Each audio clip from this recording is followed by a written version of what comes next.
একের পর এক তৃণমূল কংগ্রেসের নেতারা তাদের নেতৃত্বে কিন্তু একেবারে এগিয়ে তুলেছেন তৃণমূল কংগ্রেসের কর্মী সমর্থকরা। লক্ষ লক্ষ তৃণমূল কংগ্রেসের কর্মী সমর্থক ইতিমধ্যে ধর্মতলার মূল মঞ্চে পৌঁছে গিয়েছেন। একেবারে সামনের দিকে তারা জায়গা নিয়ে নিয়েছেন। যদিও মূল 7টি মিছিল শহরের বিভিন্ন প্রান্ত থেকে এসে পৌঁছবে, তবে স্টেশন চত্বরগুলো, ফেরিঘাট চত্বর, সমস্ত জায়গায় ভিড়। ব্রতদীপ ভট্টাচার্য আমাদের প্রতিনিধি সরাসরি রয়েছেন। ব্রতদীপ, দেখো, বেলা 11টা বাজার পর থেকে কিন্তু কলকাতা শহরের মধ্যে যে মিছিলগুলো সেগুলো মূলত শুরু হয়েছে। আমি যেখানে রয়েছি এটা দক্ষিণ কলকাতার মিছিল। দেখতেই পাচ্ছ দেবাশিস কুমার সহ দক্ষিণ কলকাতার যারা তৃণমূলের নেতারা তারা একেবারে এই মিছিলের সামনে।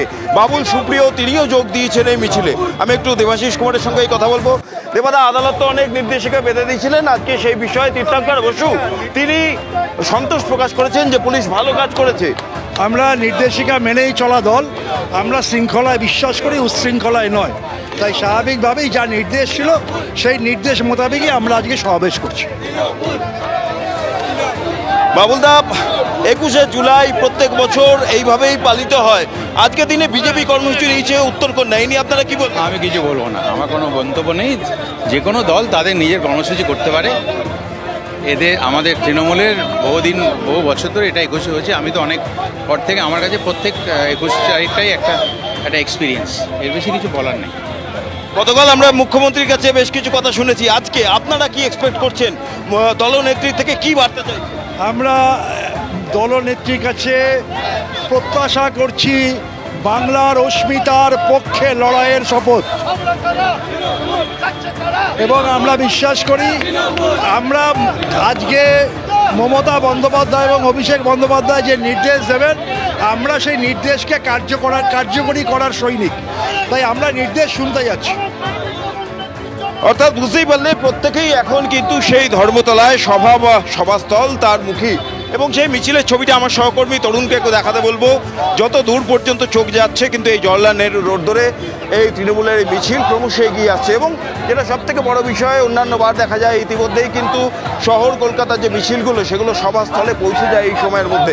কিন্তু এই বছর আদালতের নির্দেশিকার কারণে তারা বেলা 11টার পর কলকাতা শহরে সেই মিছিল, বিভিন্ন দিক থেকে মিছিল এগিয়ে চলেছে। তুমি আমাদের সঙ্গে থাকো ব্রতদীপ। বীরভূমের বোলপুরের জয়দেব থেকে এসছেন কর্মী সমর্থকেরা, তার মধ্যে একজন এসছেন একেবারে শাহরুখ খানের বেশে। তার সঙ্গে একবার কথা বলবো। আপনি কি এরকমই সাজে থাকেন নাকি আজকে এইভাবে সেজে এলেন? না, এরকমই সেজে থাকি, আমি শাহরুখের রোল করি, এরকমই সেজে থাকি। আপনি এই যে আজকে এসছেন, আজকে মূলত কি কারণে এখানে আসা? একদিকে তো আমরা জানি যে আজকে 21শে জুলাই সমাবেশ, সেই জন্যই আমি মমতার মিটিংয়ে এসেছি, তার সাথে কিছু ভিডিও করার জন্য এসেছি, যাতে কলকাতার সিন কিছু মানুষকে দেখাতে পারি, এরকমভাবে এসেছি। একই রকম হেয়ার স্টাইল, চশমা এবং তার সঙ্গে ড্রেস, এবং তার সঙ্গে আমরা দেখছি যে ব্যাচ এখানে রয়েছে, বোলপুর লেখা রয়েছে। এবং তারা যেটা জানাচ্ছেন যে কর্মী সমর্থক হিসাবে মমতা বন্দ্যোপাধ্যায় কি বার্তা দেন তা জানতেই অন্যান্য কর্মী সমর্থকরা যেমন এসছেন তেমনি তারাও এসছেন। এবং একজনকে আমরা সরাসরি দেখছি যে তিনি পুরোপুরি শাহরুখ খানের বেশে রয়েছেন। ক্যামেরা সন্দীপ সাধুকার সাথে আবির দত্ত, এবিপি আনন্দ, কলকাতা।